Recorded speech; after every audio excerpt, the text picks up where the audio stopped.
भी ग्रंथ, किताबें, महापुराण ये सब पढ़ लीजिए, परंतु हमें नॉलेज कितना मिलता है ये इम्पोर्टेंट है। इम्पोर्टेंट ये नहीं कि आप कितने बुक्स पढ़ रहे हैं।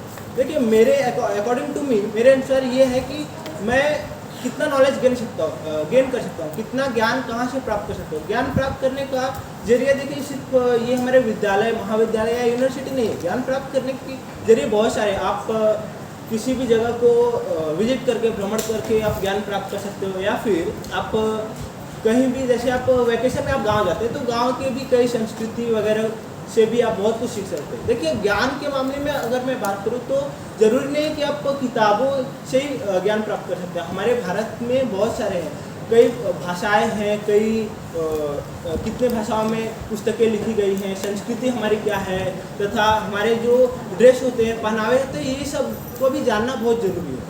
तो मैं ये आप लोगों से कहना चाहूँगा कि आप ज्ञान अर्जित करिए, परंतु आप कौन सी ज्ञान को प्राप्त कर रहे हैं ये इम्पोर्टेंट है। अब आज मैं आप सभी के समक्ष आज वाचन प्रेरणा दिवस के विषय पर मैं कुछ अपनी राय साझा करना चाहता हूँ। तो सबसे पहले मैं कुछ शायरी से प्रस्तावना शुरुआत करूँगा, तो ज़रा गौर से सुनिएगा। शायरी इस प्रकार है। शिक्षा एक ऐसा वृक्ष है जो दिलों में उगता है। शिक्षा एक ऐसा वृक्ष है जो दिलों में उगता है, दिमाग में पलता है और जुमा से फल देता है। आज प्रेरणा दिवस के इस अवसर पे मैं आप सभी के सामने कुछ प्रस्तुत कर रहा हूँ। देखिए बचपन से लेके युवा से लेके वृद्धा, हम जितने भी ये हमारे जो एज है, ये सभी एजों में हमें कुछ न कुछ सीखना अनिवार्य है। बहुत से लोग होते हैं जो सीखने से डरते हैं। अगर आप सीखेंगे नहीं तो आप दूसरे के ऊपर डिपेंड रहेंगे। हमें आत्मनिर्भर बनना है, हमें दूसरों के ऊपर डिपेंड नहीं रहना। अगर आप आत्मनिर्भर रहेंगे तो आज के इस आधुनिक युग के हिसाब से देखा जाए कि तंत्र ज्ञान, विज्ञान इस तरह बढ़ रहा है कि आप अगर आत्मनिर्भर नहीं रहेंगे तो कोई भी काम या कोई भी पढ़ाई से संबंधित कोई भी चीज़ हो, आप नहीं कर सकते उसे।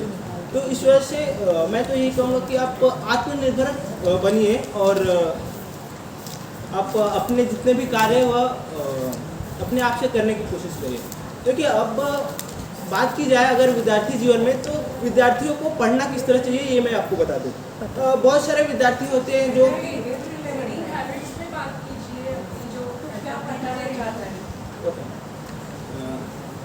मैं अपने मुद्दे से भटक गया था, तो इस वजह से क्षमा चाहता हूँ। मैं मुद्दे पे आता हूँ। देखिए मेरा विषय है कि वाचन प्रेरणा दिवस।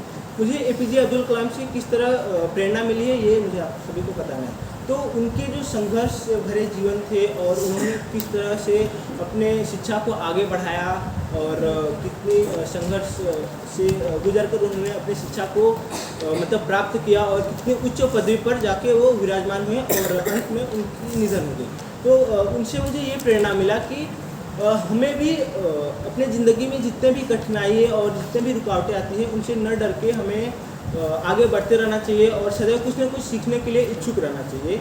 और पढ़ाई की बात की जाए तो ऐसा नहीं है। देखिए सभी विद्यार्थियों की पढ़ाई करने की तरीके जो है वो अलग अलग है। मेरा पढ़ाई करने का तरीका वो जो है वो एकांत में बैठकर पढ़ाई करना है।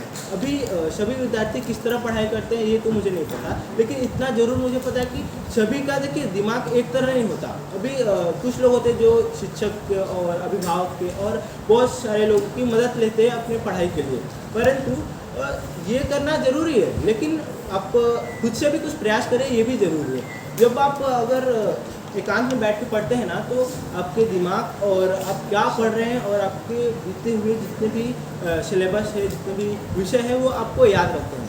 अभी बात आती है कि क्या हमें पढ़ाई करते दौरान सूची बनानी ज़रूरी है, सिलेबस की लिस्ट बनानी ज़रूरी है। ये हम जब हमारे एग्ज़ाम आते हैं तो हम सिलेबस के नोट्स बनाते हैं। देखिए नोट्स बनाना ज़रूरी है, क्योंकि अगर हम नोट्स नहीं बनाएंगे तो हमें ये पता नहीं चलता कि हमने क्या याद किया है, क्या याद करना है और क्या एग्ज़ाम में आने वाला है। तो इस वजह से नोट्स बनाना बहुत ज़रूरी है और मतलब बहुत सारे फ़ायदे हैं। तो मैं आगे बढ़ता हूँ कि मैं इस शिक्षा के जरिए मतलब मैं किस तरह बढ़ रहा हूँ। देखिए शिक्षा एक ऐसा वृक्ष है या एक ऐसा निवेश है। अगर आप शिक्षा में निवेश करेंगे ना तो वो आपको बहुत लंबे समय तक लाभदायक मूल्य देगा। तो मेरा ये कहना है कि आप शिक्षा को अर्जित करिए और कभी भी किसी भी जो रुकावटें आती हैं उनसे डरिए मत।